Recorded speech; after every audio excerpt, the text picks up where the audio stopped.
Hello, my name is Megan Buskirk, and I'm with the Office of Accountability and the Springfield Department of Commerce and Economic Opportunity.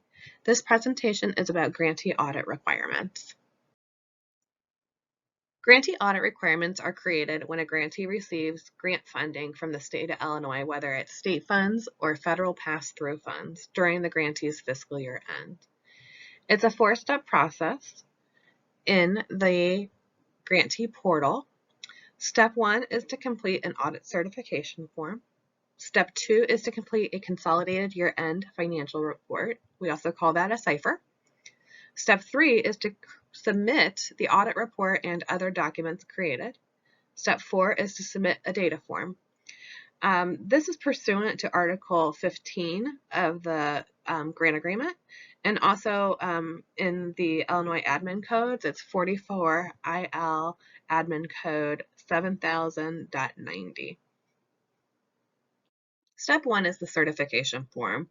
This needs to be completed by the grantee in the grantee portal. It's due 60 days after the grantee's fiscal year end, and compliance is enforced 6 months after the grantee's fiscal year end. The certification form has questions that will identify the type of audit that's to be required and what the submission deadlines will be. The first question a grantee is asked is, has this organization expended $750,000 or more in federal, this includes pass-through and direct funding, awards this fiscal year? If they answer yes, they'll have a single audit required. If they answer no, it'll go to the next question. Has this organization expended $500,000 or more in federal, so again, including direct or pass-through, and state awards this fiscal year? If the grantee answers yes to this question, they will have a requirement to have a generally accepted governmental auditing standards audit requirement. If they answer no, it goes to the next question.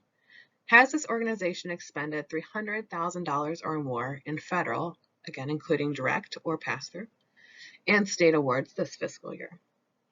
If the grantee answers yes, they will have an audit requirement of a generally accepted auditing standards audit. If they answer no, it'll move to the next question. Will an audit be conducted for this organization for this fiscal year for any other reason? Perhaps the reason is because a governmental unit needs to submit an audit to the Illinois Office of the Comptroller, or there's some other regulatory reason they have to have an audit, and so the state would like a copy of that audit. Here is a table that contains the different audit types and their deadlines.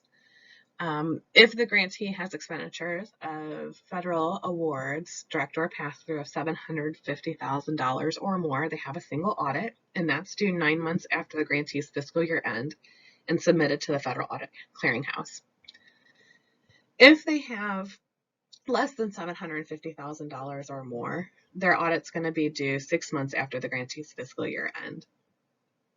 If they have expenditures of federal and state awards of $500,000 or more, they'll have a generally accepted governmental auditing standards financial audit due.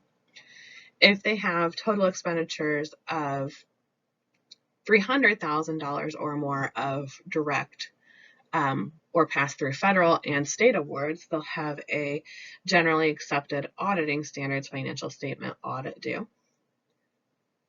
And if they have less than $300,000 in total expenditures of federal and state awards, they would just submit an audit if it was due for other requirements. These audits really build on each other. A generally accepted auditing standards financial statement audit is really just the auditors opining on the accuracy of the financial statements. The generally accepted governmental auditing standards, that is also known as a yellow book audit. You may have heard it, but that way. And it bakes in a review of internal controls. The single audit is even more thorough. You may have heard of this as an A133 audit requirement before. It's in 2 CFR 200, so that's really the more accurate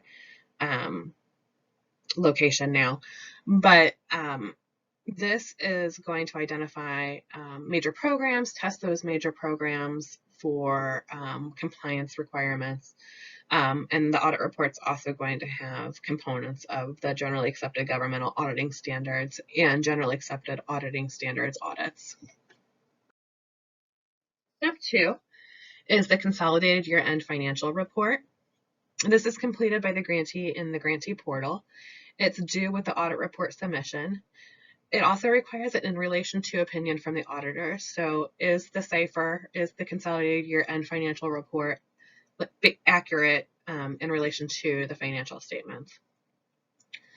What the grantee does is they're going to report their expenditures by Catalog of State Financial Assistance number, and these need to tie in totality to the expenses in their audited financial statements. The CSFAs are found in the grant agreement, and state grant agencies will reconcile these amounts to what's in our records. The Consolidated Year-End Financial Report is very similar to the Federal Schedule of Expenditure of Federal Awards, if you're familiar with that.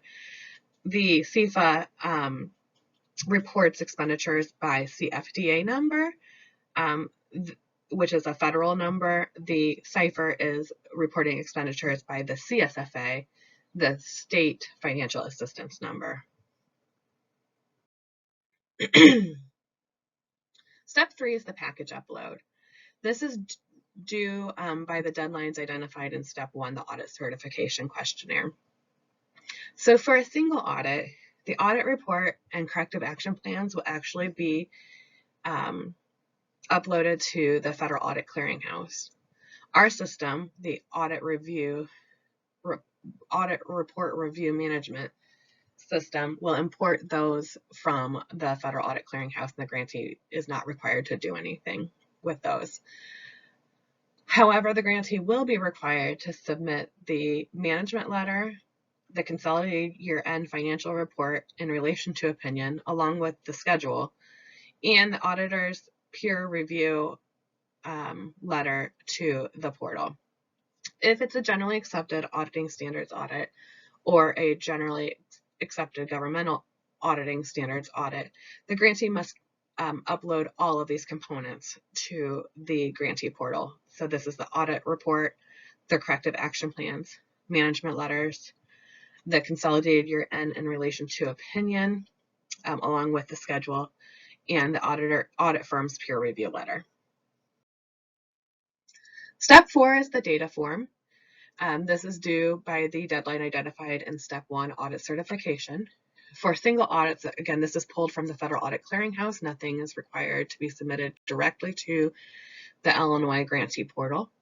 For gas and GAGAS audits, the grantee must provide data regarding their entity, their auditor, and the results of the audit in the data form through the grantee portal.